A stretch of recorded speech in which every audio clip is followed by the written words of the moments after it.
Guys আসসালামু আলাইকুম। তো গাইস সবাই কেমন আছেন? আশা করি সবাই ভালো আছেন। তো গাইস আপনাদেরকে দেখাবো কি সুন্দর এই যে দেখতে পাচ্ছেন এখানে কৃষি ক্ষেত, এখানে কৃষক ডাল চাষ করেছে। তো এর পাশেই আছে একটি ছোটোখাটো একটি জলাশয় আর কি, পুকুর। এই তো বেশি বড় না, ছোটোখাটোই দেখতে পাচ্ছেন, খুবই সুন্দর।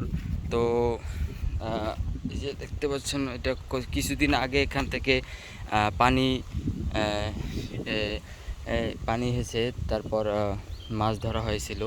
তো গাইস দেখতে পাচ্ছেন খুব সুন্দর শাপলা ফুল ফুটেছে। এই যে দেখতে পাচ্ছেন গাইস, কি সুন্দর। আসলে এই সব দৃশ্য দেখতে হলে আপনাকে গ্রামে আসতে হবে, ঠিক আছে? এগুলো আর কি সব জায়গায় সচরাচর দেখা যায় না।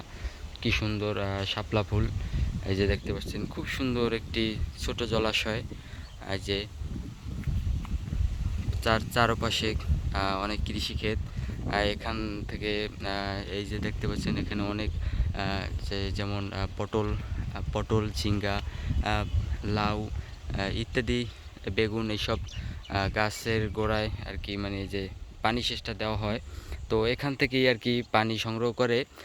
এখান থেকে এই যে অনেক গাছ আছে এখানে, এখন হয়তো গাছগুলো মরে গেছে, অনেক রোদ তাপ এই জন্য।